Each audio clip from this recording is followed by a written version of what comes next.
Obrolan Jumat Mubarak. Nah, soal banyak orang yang sudah diberikan dia buat karena kenikmatan contoh jadi hidupnya itu. Inilah obrolan Jumat Mubarak bersama Muhammad Haikal Dapitan.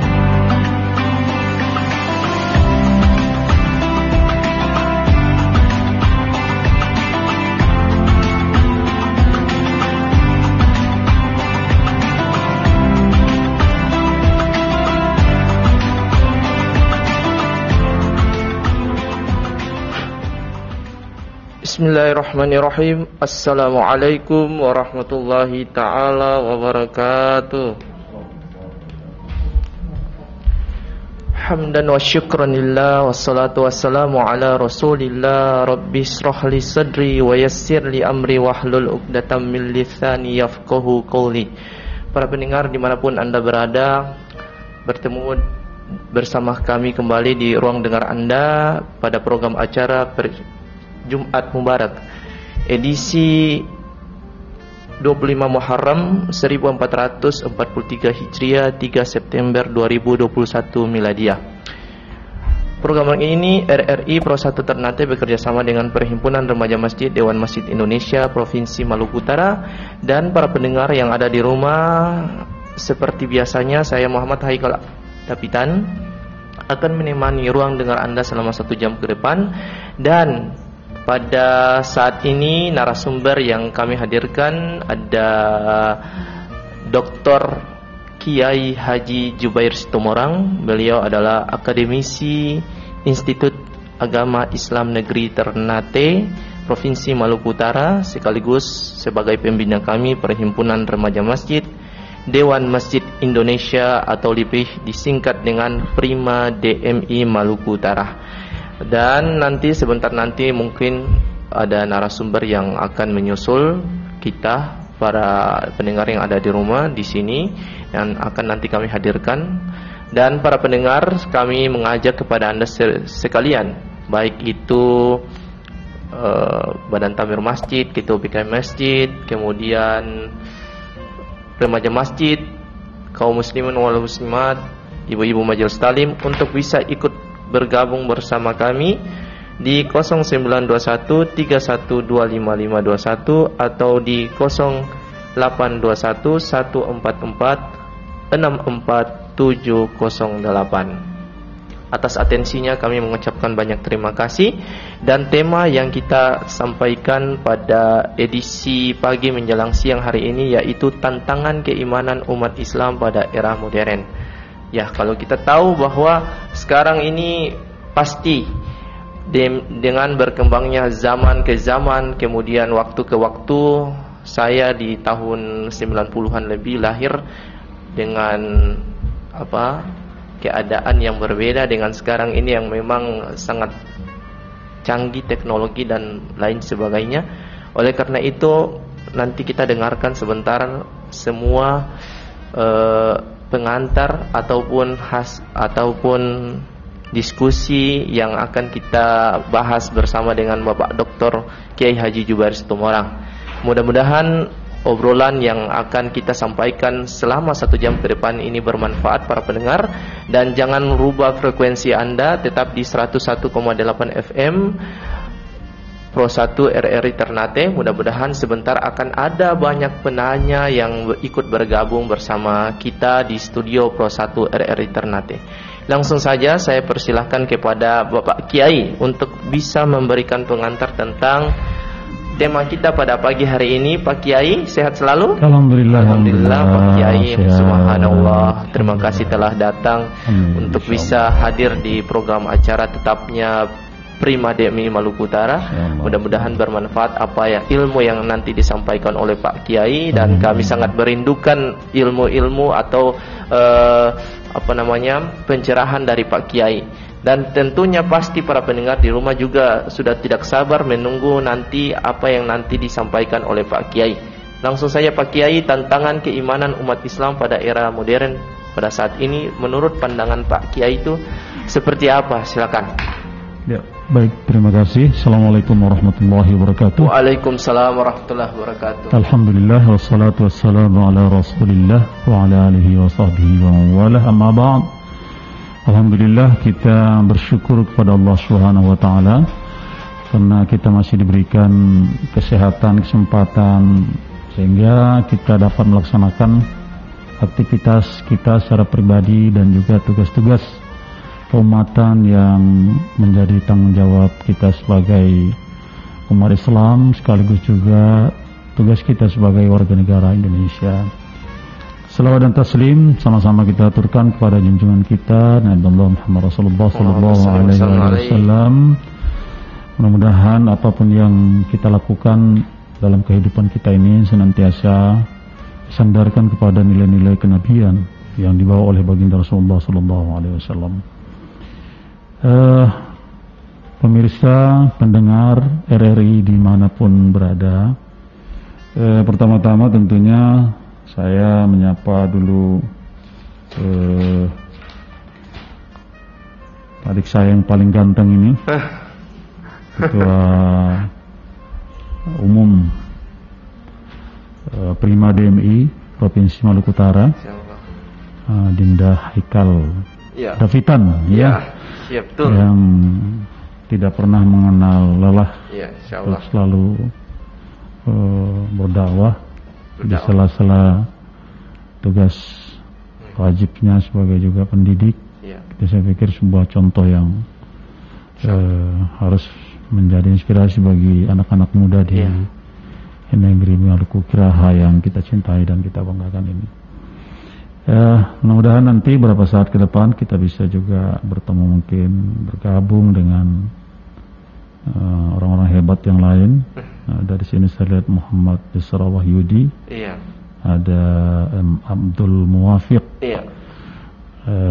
dari Tidore Kepulauan, ya. Saya kira mudah-mudahan mereka bisa, mudah-mudahan mereka bisa bergabung lah. Iya, bergabung di kegiatan hari ini. Hari ini kita akan diskusi ataupun ngobrol-ngobrol lah tentang tantangan keimanan umat Islam di era modern. Sebuah tema yang menurut saya memang sangat menarik untuk kita diskusikan, karena bukan hanya kita tidak hanya bicara tentang teori-teori, tapi kita juga bicara sesuatu yang menjadi fakta-fakta kehidupan umat Islam di era modern sekarang. Ini menurut saya yang poin-poin menariknya di situ. Nah, karena itu bicara tentang tantangan keimanan umat Islam di era modern, ya, paling tidak ada dua hal yang perlu untuk kita lihat, ya, agar kemudian umat Islam bisa menjalani kehidupan modern. Karena umat Islam tidak mungkin menghindar dari kehidupan modern, karena tahapan-tahapan kehidupan adalah seperti itu. Nah, sekarang kita memang hidup di era modern ini, maka kita harus siap untuk menghadapinya. Karena itu salah satu yang menghadapi tantangan berat adalah persoalan keimanan kita kepada Allah Subhanahu wa ta'ala. Nah, karena itu ada dua hal menurut saya yang harus senantiasa kita pahami dengan baik ataupun menjadi perhatian kita. Pertama adalah kita harus memahami di mana sih posisi umat Islam dulu. Istilahnya positioning itu seperti apa? Di mana posisi umat Islam ini dulu kita. Kalau kita tahu posisi kita sebagai umat Islam dalam kehidupan modern ini, maka nanti ketika kita bicara keimanan, tantangan ketauhidan, tantangan integrasi antara nilai-nilai luhur, nilai-nilai ketakwaan kepada Allah Subhanahu wa taala, maka harus dimulai dari di mana posisi kita. Karena pada setiap posisi itu beda tantangan. Ya, beda tantangan. Jadi kalau orang-orang hebat, maka tantangannya juga hebat. Kalau orang yang biasa juga tantangannya akan biasa-biasa. Kalau orang yang juga cuek-cuek, maka tantangan juga akan cuek-cuek. Jadi sangat tergantung kepada di mana posisi kita sebagai umat Islam. Yang kedua adalah Islam yang bagaimana yang harus ditampilkan menghadapi era modern. Hari ini selalu kita berdiskusi, berdebat tentang Islam kelompok-kelompok kita selalu mengklaim firqah-firqah, kita menyatakan Islamnya lah yang paling hebat, Islamnya yang paling betul-betul ini, Islamnya yang paling ini. Padahal sesungguhnya kan Islam itu tidak ada Islam macam-macam ya. Islam itu adalah Islam rahmatan lil alamin. Kalau kemudian diinterpretasikan ada Islam dalam konteks lokal, dalam konteks itu adalah keberislamannya, bukan Islamnya. Islam itu sama, Islam itu hanya satu dibawa oleh Rasulullah SAW. Nah, inilah menurut saya Islam yang bagaimana yang harus ditampilkan menghadapi era modern. Agar kemudian Islam itu jangan selalu di judgment ya, jangan selalu dipojokkan, jangan selalu dianggap yang sesuatu yang mengajarkan nilai-nilai yang tidak baik, mengajak orang untuk kemudian membuat hal-hal yang tidak sesuai dengan nilai-nilai ketuhanan apa. Ini kan sangat tentu tidak tepat. Nah, ini dulu dua posisi ini. Nah, karena itu kalau kita kaitkan dengan nilai keimanan kita atau nilai iman kepada Allah Subhanahu wa taala, saya pikir indikatornya jelas. Kalau kita bicara tentang nilai keimanan kepada Allah, itu jelas di Al-Hujurat ya, Al-Surah 15, mudah-mudahan saya tidak keliru. Disebutkan Allah Subhanahu wa taala, firman Allah Subhanahu wa taala itu berbunyi Bismillahirrahmanirrahim, innamal mu'minuna alladzina amanu billahi wa rasulih. Jadi sesungguhnya orang-orang yang beriman itu adalah beriman kepada yang pertama Allah wa rasulih, kemudian yang kedua rasuli, pertama billah wa rasuli, kemudian yang ketiga disebutkan summa lam yartabu. Ini dia kata kunci berikutnya adalah orang beriman lam yartabu itu Allah tidak menggunakan la. Ini yang menjadi harus perhatian umat Islam ya.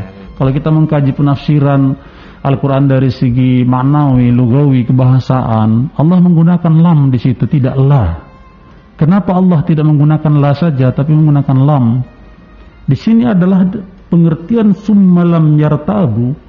Orang yang beriman kepada Allah itu adalah orang yang tidak pernah ragu sampai hari kiamat. Kira-kira seperti itu. Itu udah dia lam. Lam itu abadi. Kalau la bisa saja besok, hari ini berubah-ubah. Tapi kalau bicara lam, abadan dia itu, abadi dia. Maka orang yang menyatakan dirinya beriman kepada Allah dan kepada Rasul adalah orang yang tidak pernah ragu. Yang tidak pernah ragu apa? Terhadap tantangan modern apapun, dia tidak akan pernah larut dengan kehidupan modern itu. Ada konsistensi, ada komitmen, ada integritas keberimanan pada diri dia meskipun tantangannya besar. Itu yang pertama. Yang kedua adalah tentunya karena hidup ini kan bukan hanya untuk pribadi. Hidup ini kita adalah untuk mendatangkan kemaslahatan dalam kehidupan sosial kemasyarakatan. Kenapa? Khairun nas anfa'uhum linnas, bahwa manusia yang terbaik itu dalam kehidupan sosial kemasyarakatan itu adalah yang memberikan impact dia, yang memberikan pengaruh, yang memberikan dampak positif dalam kehidupan sosial kemasyarakatan. Itulah khairun nas anfa'uhum linnas. Karena itulah disebutkan apa? Harus kita membangun kepedulian. Tidak boleh ego, tidak boleh menganggap kita paling hebat sendiri. Buktinya tubuh kita ini aja coba, bagaimana Allah menciptakan. Coba kalau kita nggak ada kepala, coba kalau kemudian yang lain organ-organ tubuh kita tidak lengkap, maka tidak ada keseimbangan di dalam tubuh kita. Nah, sama dengan kehidupan sosial. Karena itulah indikasi keberimanan yang berikutnya. Selama dia masih sekakar, selama dia belum peduli, selama dia hidup sendiri tanpa memperdulikan di sekelilingnya, maka indikasi keimanan kepada Allah dan Rasulnya itu masih dipertanyakan. Kenapa? Karena bunyi ayat tersebut wajahadu bi amwalihim, bermujahadahlah kamu, berjihadlah kamu dengan harta kalau kamu memiliki harta. Karena itulah di dalam Islam dinyatakan tidak perlu untuk menumpuk harta. Sekarang masa COVID-19 ini kan luar biasa tantangan. Kita lihat saudara-saudara kita, mungkin kalau sebagian yang punya penghidupan oke lah, PNS, TNI, Polri setiap bulan dia terima. Tapi orang yang memang mengharapkan kalau dia kalau dia tidak bekerja itu akan menjadi masalah. Maaf Pak Kiai, kita break sejenak dulu soalnya ada laporan dari pusat ya. Ada telepon, telepon. Oh ya. Ya. Halo, assalamualaikum warahmatullahi wabarakatuh. Waalaikumsalam Pak Ika. Wah, Pak Imam ngade nih. Bagaimana kabar Pak Imam? Ya, sehat-sehat. Alhamdulillah. Ya. Oke. Ya, Pak Imam. Assalamualaikum Bapak Kiai. Sehat-sehat Pak Kiai. Waalaikumsalam warahmatullahi. Pak Imam, Pak Haji. Jo. Amin. Selalu berbicara tentang kewajiban selaku Islam. Amin. Insyaallah. Bertanggungjawabannya itu. Insyaallah. Kalau yang sampaikan tadi menyangkut keimanan. Jadi ada dua hal yang manusia kalau melihat keadaan sekarang ada imannya demi kepentingan diri sendiri. Ada juga demi kepentingan untuk atau syariat itu berjalan di muka bumi itu baik, tapi ada kalah hakikat itu ada kalah kurang bagus. Ini kira-kira bagaimana Islam sekarang? Kalau sekarang berbicara terus beragama, tetapi kalau bisa situasi sekarang ini Islam, subhanallah, dunia dengan akhirat ini dibesarkan dunia. Sekarang kalau melihat situasinya, maka itulah saya kira menyangkut daerah ini, jangan cuma selalu gunakan para wisata. Harus digunakan juga keislaman supaya lebih bagus, karena manusia ini sekarang melihat situasinya. Kira-kira begitu Pak Kiai. Terima kasih wabarakatuh. Waalaikumsalam warahmatullahi wabarakatuh. Oke, Pak Kiai, sebelum dijawab kita beri kesenjangan dulu, soalnya ada tetap bersama kami di Jumat Mubarak para pendengar. Kita akan beri kesenjangan karena ada laporan dari RRI. Kanal Inspirasi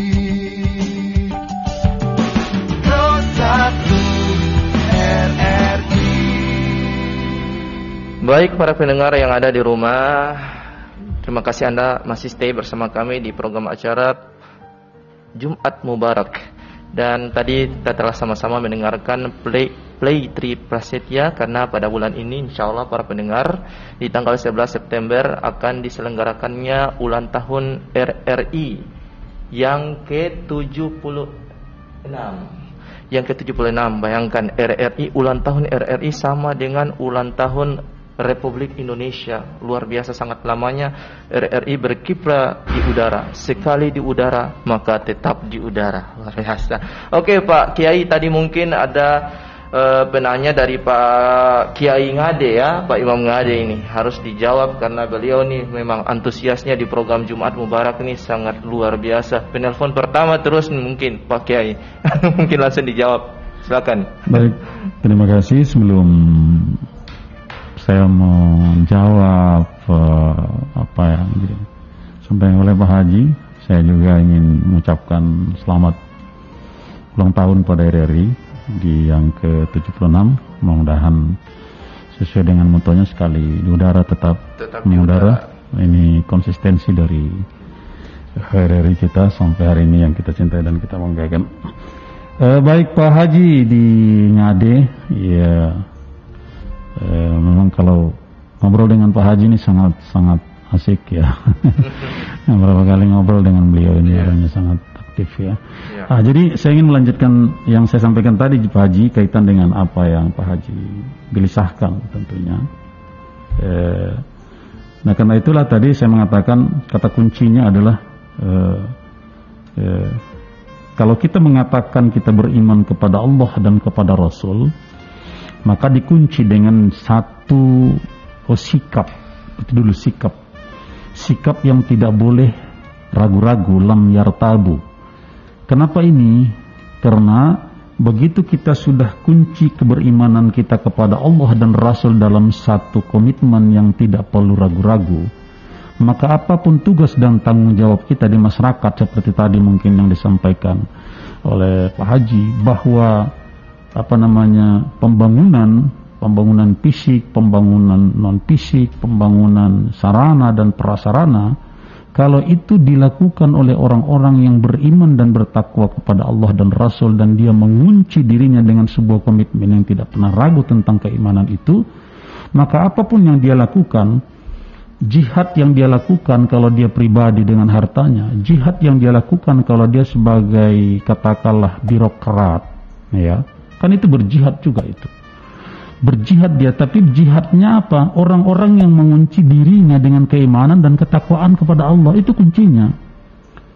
Jadi mau dia birokrat, mau dia legislator, mau dia eksekutif, mau dia pelajar, mau dia mahasiswa, mau dia guru, mau dia dosen, mau dia pedagang, mau apapun profesinya, kalau dia sudah kunci keberimanan, ketakwaannya, keimanan kepada Allah dan Rasul, lam yartabu, itu tantangan, godaan itu dianggap sebagai hiasan di dalam hidup saja, bukan kemudian tantangan hias godaan-godaan itu kemudian mengakibatkan keimanan dia menjadi luntur. Kenapa? Itu bisa kita buktikan di sini. Jadi berjihad dengan harta, berjihad dengan dirinya sendiri, dirinya juga harus berjihad. Nggak bisa juga dia tidak berjihad. Jangan kita berpikir kita baru berjihad kalau kita punya harta. Tidak. Tapi kita ini, diri kita ini juga harus kita betul-betul menjadi mujahid kita untuk mengimplementasikan. Kenapa? Untuk mengukur keberimanan kita itu kan wujudnya adalah perilaku. Kalau kita bicara perilaku, apa poinnya? Poinnya konsistensi. Iya, konsistensi. Tapi kan banyak orang yang dia larut, bahkan dia kemudian menutupi keberimanannya karena hanya persoalan-persoalan ketakutan, kekhawatiran. Ini masalah kita. Iya, jadi kalau dalam konteks kita bicara ghazwatul fikir, itu ada ghazwatul fikir. Ghazwatul fikir artinya serangan otak kita, ya, agar kemudian bagaimana kita, seorang atau umat Islam, apakah dia pemuda ataupun saya katakan tadi dengan berbagai profesinya itu, memang kita diserang agar kita ragu. Kita diragukan, dibangun ketakutan-ketakutan kepada kita. Akhirnya apa? Kita menyembunyikan identitas kita. Iya, jangan-jangan nanti kalau kita tunjukkan identitas kita. Nah, kaitan dengan itulah dikunci di sini. Pak Kiai, kita tahan dulu. Ada penelpon masuk. Oh iya, silakan. Silakan. Assalamualaikum warahmatullahi wabarakatuh. Waalaikumsalam warahmatullahi wabarakatuh. Dengan siapa, Pak? Dengan siapa nih, Pak? Dengan Pak Abdul di Tidore. Oh, Pak Abdul, ya. Silakan Pak Abdul. Ya, Assalamualaikum Pak Kiai. Waalaikumsalam warahmatullahi wabarakatuh. Pak Abdul, apa kabar? Ya. Alhamdulillah. Ya, alhamdulillah Pak Kiai. Mas hadir dan sehat, alhamdulillah. Amin. Begini, pertanyaan saya begini Pak Ustaz. Pak Kiai tadi bilang bahwa keimanan, beriman kepada Allah, beriman kepada Rasul. Iman itu artinya taat kepada Allah, taat kepada Rasul. Iya. Jadi kalau di era sekarang ini orang lebih taat kepada atasan, taat kepada pangkat dan jabatan. Apakah itu orang yang macam bagaimana itu? Karena suasana model di era sekarang ini kan taat kepada Allah, taat kepada Rasul itu minim sekali. Bahkan orang suku agama sekalipun. Artinya begini, sekarang ini kan ada yang minta sumbangan ini itu. Kalau orang yang taat kepada Allah, taat kepada Rasul itu, bagaimana wajarnya bahwa walaupun dia itu Pak tadi Pak Kiai bilang tentara, polisi, apapun itu jabatannya, kalau itu bukan jaminan. Kalau dia itu mengaku bahwa ini jabatan saya tapi saya Islam, berarti sumbangsinya kepada Islamnya seperti apa? Jadi mohon Pak Kiai punya sumbangsi pikiran kepada umat Islam yang kaya-kaya itu supaya berkembangnya Islam itu. Karena masjid itu, musalah itu yang lama-lama sampai puluhan tahun tidak bisa selesai karena minim dana. Karena masyarakat sekarang ini kan susah juga. Jadi demikianlah Pak Kiai. Wassalamualaikum warahmatullahi wabarakatuh. Waalaikumsalam warahmatullahi wabarakatuh. Ini Pak Abdul di Tidore juga menjadi salah satu penggemar Jumat Mubarak juga Pak Kiai. Karena juga mengusulkan ke saya untuk bisa menghadirkan narasumber dari Tidore juga. Cuma ini dua narasumber dari Tidore ini mangkali masih tertahan di sini. Oke, silakan dijawab. Ada penelpon dulu sebelum dijawab. Oke. Halo, assalamualaikum. Assalamualaikum warahmatullahi wabarakatuh Pak Kiai. Waalaikumsalam warahmatullahi wabarakatuh. Silakan, Pak. Ini dari Tidore juga. Iya. Oh, dari Toloa. Ya, dengan siapa Pak? Bung Din, namanya Bung Din. Oh, Bung Din. Silakan Pak Bung Din. Begini Pak Kiai, yang saya sependapat dengan Pak Abdul tadi, karena yang sekarang ini kan yang orang-orang yang atas orang-orang yang pangkat yang tinggi itu tidak banyak tidak taati pada Rasul, banyak yang takut harta, takut jabatan, takut pangkat. Jadi mohon bagaimana itu dengan Islam itu, bagaimana dengan Islam itu Pak Kiai? Mohon dijelaskan. Jadi saya minta supaya kalau mereka punya rezeki lebih, itu kan orang awam, mereka punya rezeki lebih, itu harus mereka gunakan ke bangunan-bangunan ini, bangunan-bangunan musala dan masjid yang masih kekurangan itu mereka harus disumbangkan ke situ. Begitu Pak Kiai. Assalamualaikum warahmatullahi wabarakatuh. Assalamualaikum warahmatullahi wabarakatuh. Apa Kiai dijawab? Ya, jadi saya masih terima kasih untuk Pak Abdul dengan ya Bung Din ya di saya menjawabnya begini. Saya kembali kepada bersandar kepada Al-Hujurat ayat 15 yang disebutkan tadi situ. Nah, kenapa ini bisa terjadi dan kenapa kita temukan, kita dapatkan fenomena seperti itu? Saya kembali kepada nilai keimanan dirinya dulu. Kalau boleh mungkin saya mencoba mengilustrasikan beberapa tingkatan keimanan. Ya, tingkatan keimanan itu kan secara umum ada yang menyatakan ada imannya orang awam, imannya orang khawas, ada imannya juga orang khawasul khawas, tapi ada juga lagi iman dia secara taklid. Ya, jadi kalau kita coba lihat ini kaitan dengan kenapa terjadi perilaku, kenapa terjadi orang-orang yang seperti itu, padahal mereka Muslim, padahal mereka menyatakan dirinya beriman kepada Allah Subhanahu Wa Taala, tapi di lapangan, ya menurut saya dia belum sempurna keimanannya, karena iman kepada Allah dan Rasul itu diukur dari perilakunya, mana tadi itu? Dia harus berjihad dengan harta yang dia miliki. Kalau dia memiliki harta, kelebihan harta dia, maka dia harus berjihad, mentasyarrufkan. Ada kita yang lupa di dalam kehidupan kita. Begitu kita meraih jabatan, begitu kita mendapatkan harta yang banyak, kita lupa, kita potong hubungan kita dengan Allah. Ini kelemahan umat Islam itu. Apa yang saya maksudkan dengan kita potong hubungan kita dengan Allah? Kita menganggap begitu harta kita sudah miliki, bahwa kitalah pemilik yang sesungguhnya daripada harta itu. Padahal kita adalah pemilik tidak sempurna.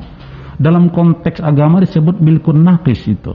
Tapi milkut tam daripada harta yang kita miliki itu adalah Allah. Karena itu tugas kita kemudian mentasyarrufkan kepada orang-orang yang membutuhkan itu. Kalau tadi mungkin secara kelembagaan, ya kita miris kalau di daerah mayoritas Islam itu kemudian bangun masjid, bangun musola, dan kemudian ada orang-orang agnia, ada orang-orang yang punya power, ada orang-orang yang kemudian bisa memberikan kewenangan, tapi bangun musola, bangun masjid saja tidak selesai. Bahkan mohon maaf, saya agak miris kalau di daerah mayoritas Islam itu masih ada kemudian kotak di tengah jalan itu. Saya termasuk yang agak sedikit kurang cocok kalau saya lihat ada kotak di tengah jalan. Itu bukan hanya di Maluku Utara itu sebenarnya, di beberapa daerah. Iya, di beberapa daerah mungkin kita yang melakukan itu. Karena itulah saya katakan tadi. Nah, berjihad itu dengan harta dan dirinya itu harus dikunci di jalan Allah, yang sesuai dengan jalan Allah. Nah, kemudian apa? Orang inilah orang-orang yang benar, orang inilah orang-orang yang sodik itu, orang inilah sesungguhnya yang benar itu mereka ini. Persoalannya kemudian adalah tadi, ketika kita menghadapi dua dunia sebagai bekal kita kepada akhirat, kita terkadang juga kita lebih prioritaskan dunia tanpa kehidupan akhirat. Artinya apa? Kita orang hanya takut tadi dengan atasan. Iya, Allah itu kan nanti. Seolah-olah begitu, Allah itu nanti. Allah itu kan tidak lihat. Allah itu kan tidak tahu. Allah itu kan tidak, yang melihat kita kan langsung atasan kita. Iya, sehingga terkadang makan puji sampai dengan atasan itu menjadi sesuatu yang ini. Kita justru menjadi menghamba bukan kepada Allah, tapi adalah menghamba kepada ini kan sesuatu menurut saya yang tidak. yang tidak tepat keberagaman umat Islam hari ini. Lalu apa masalahnya? Bagi saya karena memang dia tidak mengunci dirinya, lam yartabu, gak konsisten dia, gak komitmen dia. Jadi selama ini tidak ada pada diri umat Islam, itu tidak akan bisa kita wujudkan, Pak. Siapa tadi? Bung Din dengan Pak Abdul dan juga mungkin dari Pak Haji, Pak Imam tadi. Pak Imam. Nah, tidak akan bisa. Nah, jadi itulah kalau kita, bagaimana kita meningkatkan keimanan dan ketakwaan kepada Allah Subhanahu wa taala, kan ada dua, iman yang ikhtiari. Iya. Ada kemudian 3, bahkan dinyatakan 4, iman yang rabbani. Ya, iman yang ikhtiari memang kita harus mujahadah. Tapi iman yang rabbani itu adalah memang diberikan Allah kepada kita. Betul. Iya. Itu udah memang pemberian Allah. Iya, kita menjadi orang-orang yang kemudian mendapatkan kelebihan, tapi iman yang ikhtiari ini yang harus kita terus bermujahadah untuk meningkatkan keimanan kita, agar kita menjadi orang-orang yang disebut tadi ulaika humus shaliqun di dalam Al-Quran itu. Saya pikir begitu. Oke, luar biasa sekali. Ini udah datang anak muda yang kita yang kita tunggu-tunggu datang. Alhamdulillah. Ini Assalamualaikum, Pak. Assalamualaikum warahmatullahi wabarakatuh. Ini tadi nih, mungkin Afik bisa memberikan sedikit pengantar ataukah pencerahan kepada seluruh generasi muda yang sedang mendengarkan kita, Abdul Muwafiq. Ya, para pendengar, beliau ini selaku mahasiswa juga di UIN Syarif Hidayatullah Jakarta, luar biasa. Bapak Kiai Sarwin Zehe punya putra. Pekanwil Agama punya putra, malu. Mungkin sedikit berikan pengantar kepada para pendengar. Silakan. Baik, terima kasih sebelumnya kepada saudara Haikal dan Bapak di samping saya. Iya. Jadi saya selaku anak muda ini, saya melihat bahwasannya tantangan muda-mudi di era milenial saat ini tuh banyak sekali mereka tuh mengekspos hal-hal yang sesungguhnya tidak perlu untuk diekspos, apalagi berbawa dampak buruk begitu, Pak. Sehingga dampak itu tuh bisa memberikan psikis bagi anak-anak yang lain gitu, sehingga menjadi pengaruh buruk begitu, Pak. Jadi saya mau nanya ke Bapak sebenarnya sih, kira-kira cara mengatasi hal itu seperti apa sih, Pak? Oke. Iya, jadi ini kan bagaimana cara menghadapi anak itu kan harus menghadapinya sesuai dengan zamannya. Iya, betul. Iya, saya aja terkadang sebagai orang tua, kadang saya juga merasa ego saya. Iya. Iya. Kalau saya pulang nggak saya lihat anak begitu kan? Iya. Iya. Saya bilang cari, gitu kan? Cari di mana? Begitu dia pulang kadang kita marahin, dari mana kamu bermain kan seperti itu. Padahal harus katakan, ya kita juga harus berusaha untuk menanyakan, konfirmasi, bahkan mendidik anak kita sesuai di zamannya. Hanya memang kita harus memberikan, kalau istilahnya itu patron ya. Kalau tanpa ada patron, nah seperti adik kita ini, adik Abdul Muwafiq ini, saya pikir kuliah di UIN Jakarta itu kan itu lebih tantangannya sangat luar biasa ya, di Ciputat itu. Ekstrim. Subhanallah. Iya, karena putri saya juga kan di sana, jadi saya kadang bolak-balik ke begitu ya, sana untuk melihat ananda saya. Jadi memang tantangannya sangat berat sekali di sana itu. Lalu apa patron yang kita berikan kepada anak muda kita agar kemudian mereka jangan larut, kan seperti itu, agar mereka jangan larut. Nah, kalau menurut saya itu tadi, menanamkan nilai keimanan, ketakwaan. Kalau mau kita lihat menanamkan, bagaimana cara menanamkan nilai keimanan, kan begitu kan? Ada resep yang diberikan. Cara penanaman itu, menanamkan itu kan sama saja menurut saya seperti pohon. Iya. Walaupun sekarang ini, kalau dulu secara alami pohon itu kan harus dibibitkan. Iya kan? Harus dibibitkan, mulai dari kecambah sampai kemudian terus menjadi. Tapi sekarang faktanya sekarang ada orang yang ingin pohon itu langsung besar ya. Ingin instan gitu. Ingin instan. Iya. Kita tahan dulu. Ada penelpon penasaran nih. Selanjutnya bagaimana? Iya, karena ada muda yang datang. Iya, ada muda. Iya. Halo, assalamualaikum warahmatullahi wabarakatuh. Waalaikumsalam warahmatullahi wabarakatuh. Dengan siapa ini? Dengan siapa? Halo. Halo. Apakah sudah makan? Dengan siapa di mana ini?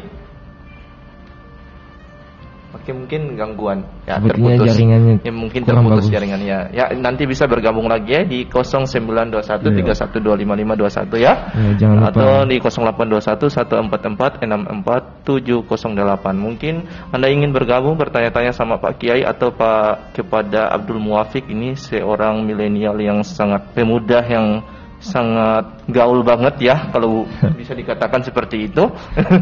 Insya Allah mungkin bisa banget ini ya. Insya Allah bisa bermanfaat obrolan kita pada amin, siang hari ini ya. Mungkin dilanjutkan Pak Kiai.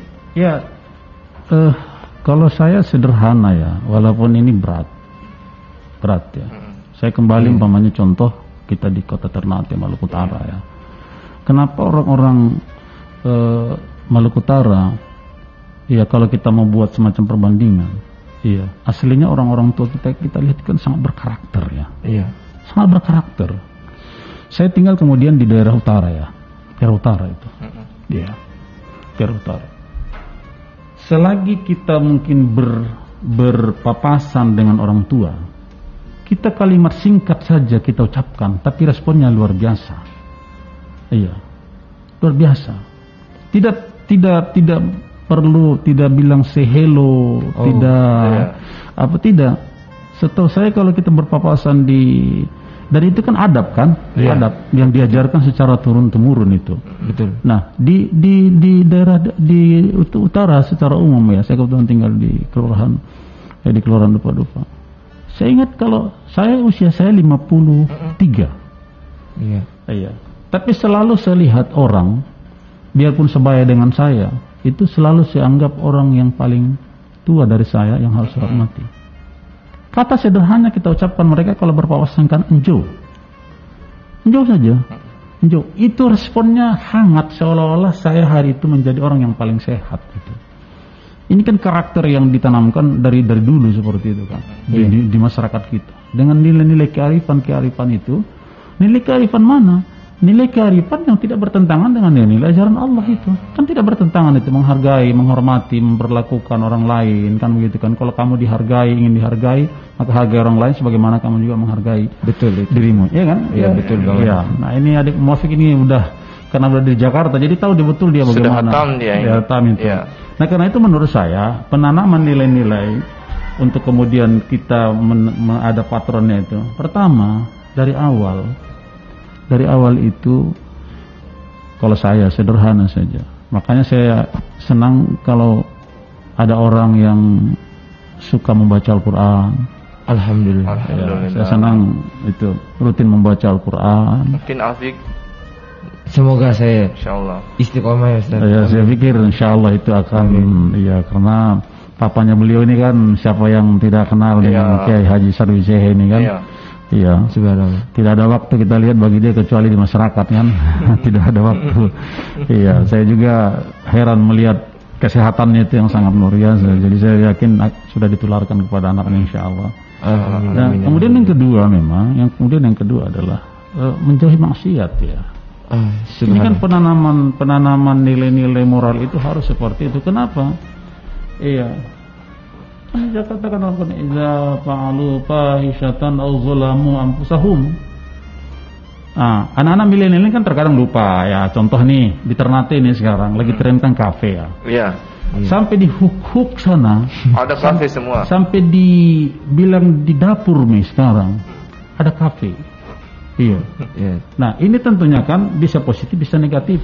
Iya, betul sekali Ustaz. Kalau kalangan milenial kemudian menjadikan itu sebagai sebuah media untuk yang positif, hasilnya positif. Alhamdulillah. Tapi kalau dimanfaatkan secara negatif. Karena itulah diingatkan idza fa'alu fahishatan aw zalamu anfusahum zakarullah. Iya. Kalau kemudian kita mungkin lalai, khilaf, kan zakarullah kan. Iya. Fastaghfiru lidzunubihim kata Allah, itu jelas seperti itu. Nah, karena itu sebaiknya kita menghindari perbuatan-perbuatan maksiat itu. Kenapa untuk menghindari itu? Maka menurut saya selalulah berkumpul dengan orang-orang yang soleh. Iya, selalulah berkumpul dengan orang soleh. Anak muda ini harus berkumpul dengan orang-orang yang soleh. Kalau tidak dia larut, terus semakin larut semakin jauh dia dari para ulama. Jadi perbanyak dengan orang soleh.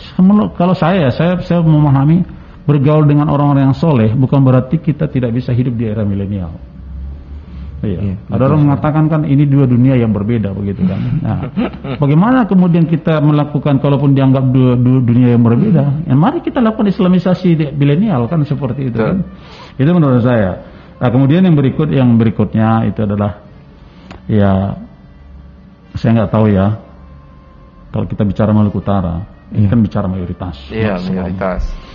Tapi kata saya ada penelitian, ini penelitian yang menarik ya.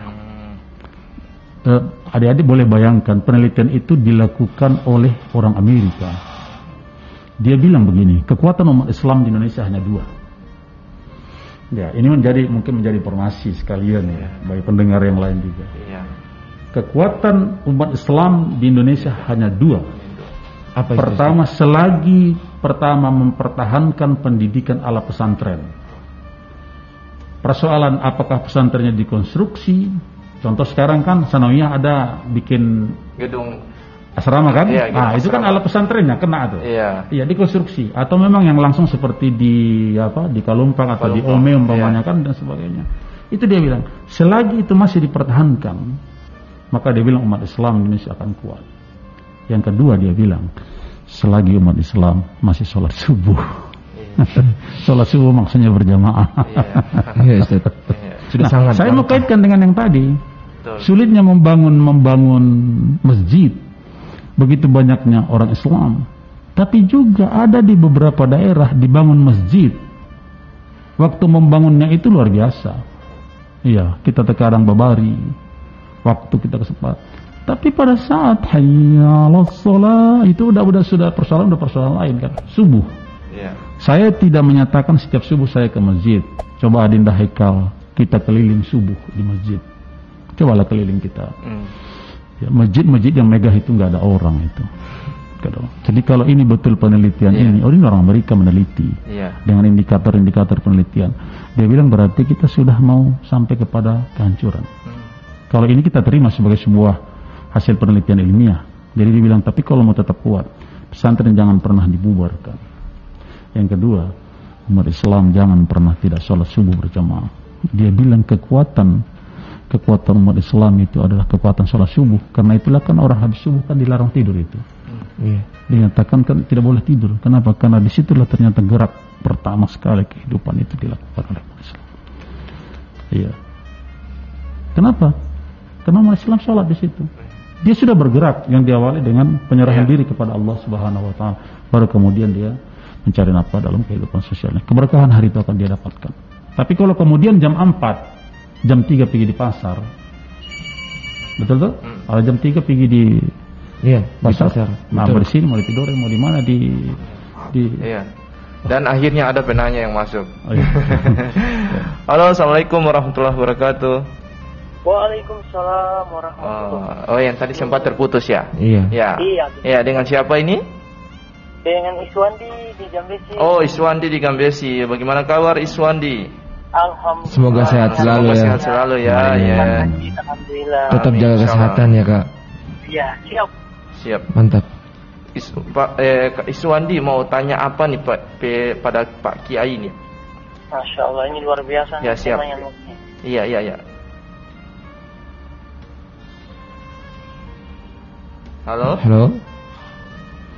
Halo. Sepertinya jaringan di Gambesi kurang membaik ya. Ya, masih lagi tahap ini isolasi mungkin. Isolasi. Ya, isolasi sinyal. Oh, jaringan bisa diisolasi. Terputus ya. Oke, saya mengajak kepada para pendengar dimanapun Anda berada untuk bisa ikut gabung bersama kami di Studio Pro 1 RRI Ternate di 0921 312551 atau di 0821 144 64708. Atas atensinya kami mengucapkan banyak terima kasih. Ya, oke. Lanjut kepada Afik, karena Afik nih kurang berbicara dari tadi nih. Mungkin Afik kan di Jakarta, kemudian pergaulannya juga sangat luas ya, tidak berdiam di rumah lah. Artinya sosialitasnya sangat luar biasa. Kalau bisa dilihat di Instagramnya, di sosial medianya, dia kumpul-kumpul sama teman-temannya. Bahkan mengadopsi pola pergaulannya mereka. Kalau dari situ Afik lihat apa yang sisi positifnya, apa sisi negatifnya di mana mungkin? Oke, baik, terima kasih. Jadi saya selama hidup di yang katanya dunia yang sangat keras ya Pak, ibu kota Indonesia, itu saya mendapatkan banyak sekali pengalaman Pak. Di satu sisi saya itu jebolan dari pondok pesantren seperti Bapak bilang tadi. Di sisi lain ketika saya memasuki ranah perkuliahan, itu pergaulan saya itu sudah mulai ya bebas, tapi saya tetap mengkaitkannya dengan ajaran agama gitu Pak. Saya tidak melencengkan. Soalnya pengaruhnya itu sangat besar Pak. Tetapi salah satu faktor juga kan pergaulan ya Pak. Jadi ketika saya bergaul itu, saya bergaul bebas sama siapa aja Pak. Tapi asalkan saya tidak terjerumus dengan mereka gitu. Soalnya teman-teman saya tuh banyak dari ya katakanlah anak-anak soleh, katakanlah anak-anak yang ya mohon maaf kurang baik gitu. Tetapi saya mencoba merangkul yang anak-anak kurang baik itu memasuki ajaran agama Pak. Seperti halnya ya otomatis kita kan gak mungkin ya Pak begitu bilang langsung mereka lakuin. Jadi kita harus masuk ke ranah mereka dulu, kita mengajak mereka, kita mencoba merangkul mereka. Nah, kan semua kan tidak instan Pak, proses gitu. Kalau saya begitu. Terus juga ya kurang lebihnya begitu Pak. Mungkin Pak Kiai tanggapi apa yang disampaikan oleh Abdul Muafiq. Ya memang itulah anak milenial kan. Iya. Jadi tapi karena dia milenialnya anak milenial Muslim, maka prinsip-prinsip itu terjaga, tidak larut. Kenapa? Kalau yang masalahnya kalau larut begitu, dia, larut. Seolah-olah kalau kita nggak melakukan hal-hal yang semuanya serba modern, ya kita dianggap gaptek. Iya, tidak milenial lah begitu, tidak mengikuti perkembangan zaman ya. Iya Pak. Nah, jadi saya pikir silakan saja kita mengikuti kehidupan modern itu, tapi prinsip-prinsip tadi itu harus kita tegakkan seperti yang tadi sampaikan Dinda Muafiq itu, ya harus kita tetap jaga. Ya, berteman bukan berarti kita tidak boleh gaul, tidak boleh berteman. Ya memang harus berteman. Hidup ini juga kan harus berteman. Tidak bisa kita hidup sendiri, apalagi di Jakarta ya. Di Jakarta yang sangat keras, sangat luar biasa. Kita membutuhkan banyak teman, tapi filter saringan itu tetap harus ada. Nah, biasanya itu bisa terfilter kalau memang dasarnya sudah kuat. Ya, betul sekali. Ya, maka tadi saya tidak kaget karena ternyata Dinda ini juga jebolan dari pesantren ya. Jadi kita kuat, basicnya dia sudah punya basic yang kuat. Jadi kan ada pesantren formal, ada nilai-nilai kepesantrenan yang memang diterapkan di sekolah itu. Kan ada dua itu. Betul sekali. Iya, jadi mungkin kalau ini dari memang pesantren betul ya. Iya. Nah, itu apalagi seperti itu. Tapi ada juga yang memang di luar pesantren tapi nilai pesantrennya itu. Inilah yang menurut saya perlu ditanamkan kepada anak-anak kita. Kalau di Ternate itu dulu namanya ada pengaji. Ada pengaji. Pengaji itu bukan hanya sekedar mengajari anak-anak alif bata. Iya, tapi juga secara berjenjang dan secara bertahap mengajari nilai-nilai moral, nilai etik, nilai-nilai karakter yang diajarkan. Karena itu saya katakan tadi. Jadi semacam ada jurang sekarang ini pemirsa. Kenapa orang tua kita begitu berkarakter, kita tidak? Ini mungkin juga harus dilakukan penggabungan nilai-nilai, bagaimana nilai pendidikan, betul, yang nilai-nilai pendidikan modern dengan nilai-nilai pendidikan membangun karakter seperti yang saya sebutkan tadi, mungkin pengaji, mungkin di tempat lain mari mengaji, pengaji dan lain sebagainya. Iya, intinya tidak sekedar, tapi di situ adalah keteladanan. Kan keteladanan itu. Iya, uswah. Jadi keteladanan yang di situ itu. Nah, selama keteladanan itu hasilnya itu akan berkarakter itu masyarakat kita itu. Nah, ini menurut saya. Jadi Muafiq ini kan sudah menjadi satu contoh karena dia bilang tadi dia dari pesantren. Dia bergaul juga, tapi kemudian tetap dia bisa menjaga dirinya, menyadari dirinya bahwa saya seorang muslim kan. Seorang ustaz. Iya. Nah, jadi ini saya pikir yang harus kita tetap harus tegaskan di dalam hidup kita kalau saya seperti itu. Nggak usah ragu kita, nggak usah ragu. Iya, nggak usah ragu kita menunjukkan identitas kita. Saya pikir itu justru jauh lebih baik. Menyatakan identitas itu kan jauh lebih baik daripada menyembunyikan identitas. Ya. Iya. Betul. Kalau saya seperti itu, jadi ya mudah-mudahan apa yang menjadi harapan kita bisa kita wujudkan. Insyaallah. Pak Kiai, ada yang mau ditambahkan, Afik? Ya mungkin kita bisa blend ourselves to our country gitu kan. Kayak misalnya adab itu sangat penting sekali karena nilai-nilai adab dan moral tuh sangat kurang bagi pemuda-pemuda milenial saat ini kan. Sebetulnya misalnya dia berpapasan yang seperti Ustadz katakan tadi, itu dia bukan malah hai tapi dia malah ketawa gitu kan. Itu kayak itu no attitude gitu. Setidaknya tabiat atau permisi atau setidaknya assalamualaikum. Kan punya mulut. Allah menciptakan mulut untuk berbuat baik ya Ustaz. Terus juga sejujurnya saya juga anak tongkrongan. Saya juga suka bergaul, suka maksudnya berbincang-bincang dengan teman-teman gitu. Tetapi kalau teman-teman anak-anak muda milenial yang untuk saat ini masih nongkrong dan just for fun and say yang gak jelas gitu, itu mendingan gak usah deh.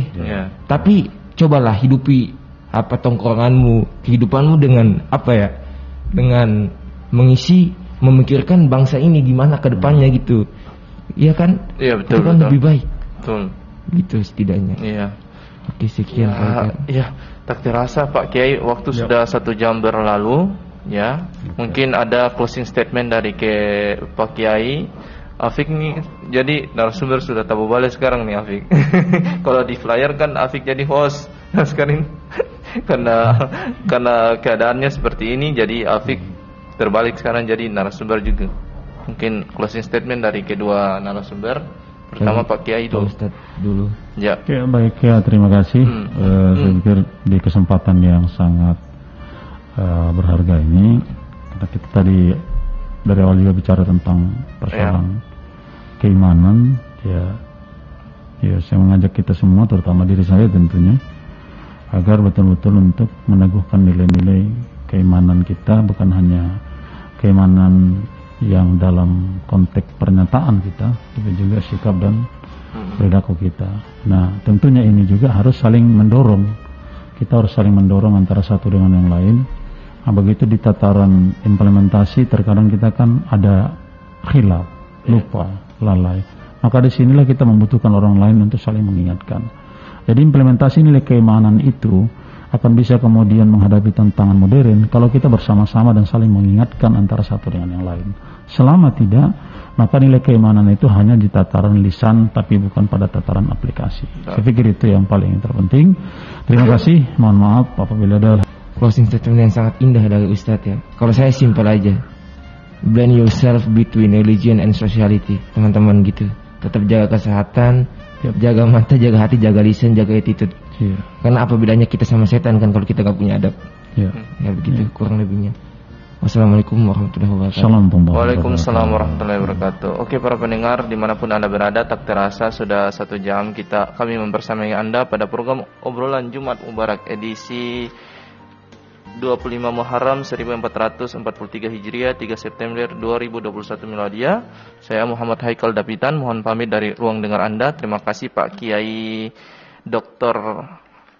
Haji Jubair Sitomorang selaku akademisi IAIN Ternate dan selaku pembina Prima DMI Maluku Utara. Mudah-mudahan sehat selalu dan insyaallah bisa berkiprah dalam dakwanya dan jangan pernah bosan-bosan untuk bisa dihadirkan kembali di obrolan Jumat Mubarak. Dan saya juga mengingatkan kepada para pendengar semua, terkhusus para kaula muda, untuk mari yang belum vaksin kita ikut vaksin, kemudian menjaga protokol kesehatan, jangan sampai kita menularkan virus kepada keluarga kita ataupun adik-adik kita. Dan kalau ada yang buka vaksin di mana, silakan Anda ke situ dan ikut vaksinasi ya. Semoga kita juga ikut arahan dan aturan dari Ulil Amri kita, pemimpin kita, dan mudah-mudahan kita menjadi pemuda-pemuda yang insyaallah bermanfaat bagi teman-teman kita dan siapa saja yang berada di sekitar kita. Akhirul kalam, wabillahi taufiq wal hidayah. Wa kafa billahi syahida. Assalamualaikum warahmatullahi wabarakatuh.